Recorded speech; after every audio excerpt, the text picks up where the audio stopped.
Hello बच्चों, तो आप प्रश्न को देखते हैं। वक्र y बराबर x की घात 3 पर उन बिंदुओं को ज्ञात कीजिए जिन पर स्पर्श रेखा की प्रवणता बिंदु के y निर्देशांक के बराबर है। तो इस प्रश्न की मुख्य अवधारणा की बात करें तो बच्चों, बिंदु x1, y1 पर स्पर्श रेखा की प्रवणता बराबर हो जाती है m बराबर dy/dx, जहाँ पर बिंदु x1, y1 दिया हो। तो इस मुख्य अवधारणा की सहायता से दिए गए प्रश्न को हम हल करेंगे। तो प्रश्न में हमें दे रखा है बच्चों, वक्र y बराबर x की घात 3, ठीक है। तो यहाँ पर हम इसको x के सापेक्ष में अवकलन करेंगे तो हमें प्राप्त हो जाएगा dy/dx बराबर d/dx गुनी x की घात 3। बच्चों देखो, यहाँ पर हम सूत्र का प्रयोग करेंगे। यदि x की घात n हो और इसका हम x के सापेक्ष में अवकलन करें तो बच्चों ये बराबर होता है n गुनी x की घात n-1 के, ठीक है। तो यहाँ से हमें प्राप्त क्या हो जाएगा, तो dy/dx बराबर 3 गुनी x की घात 3-1 अर्थात 2। अब बच्चों देखो, हमें बिंदु ज्ञात करने हैं जिन पर स्पर्श रेखा की प्रवणता बिंदु के y निर्देशांक के बराबर है, ठीक है। तो बच्चों यहाँ पर हम मान लेते हैं, माना बिंदु x1, y1 है। तो बच्चों यहाँ पर x1, y1 पर स्पर्श रेखा की प्रवणता की बात करें तो बच्चों यहाँ पर हमें प्राप्त हो जाएगा m बराबर dy/dx, यहाँ पर बिंदु x1, y1, तो हमें प्राप्त हो जाएगा बच्चों 3 गुनी x1 का स्क्वायर, ठीक है।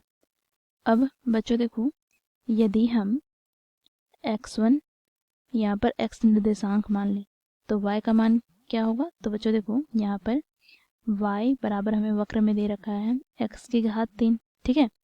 तो यहाँ से हमें प्राप्त हो जाएगा बच्चों देखो, x के स्थान पर हम x1 रखेंगे तो यहाँ से x1 की घात 3 अर्थात यहाँ पर हमें निर्देशांक प्राप्त हो गया। देखो x1, x1 की घात 3, ठीक है।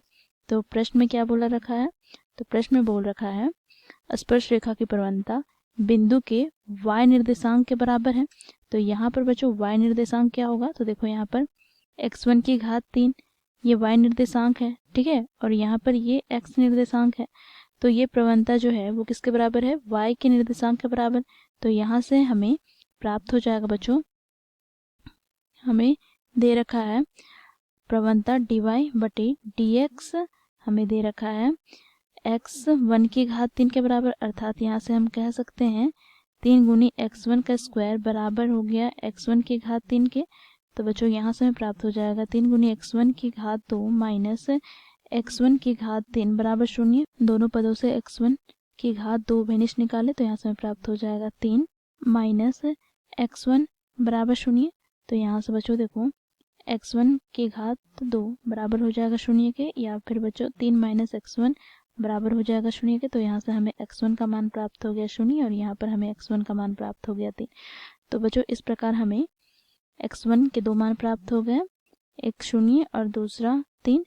तो हमें y1 का मान ज्ञात करना होगा। तो y1 बराबर क्या हो जाएगा, तो बच्चों देखो x1 की घात 3 के समीकरण से जो कि हमें प्रश्न में दे रखा है। अब बच्चों देखो यहाँ पर x1 हम यहाँ पर ले लेंगे 0 के बराबर, ठीक है। तो यहाँ पर y1 भी हमें 0 प्राप्त हो जाएगा, और जब x1 हम 3 ले लेते हैं तो y1 का मान हमें प्राप्त हो जाएगा 3 की घात 3 अर्थात 27, ठीक है। तो यहाँ पर बच्चों हमें प्राप्त हो गया, अतः यहाँ पर 0, 0 तथा 3, 27 अभीष्ट बिंदु है। तो बच्चों यही हमें ज्ञात करना था। तो दिए गए प्रश्न को इस प्रकार हम हल करते हैं। आशा करते हैं ये प्रश्न आप लोगों को समझ में आया होगा। धन्यवाद।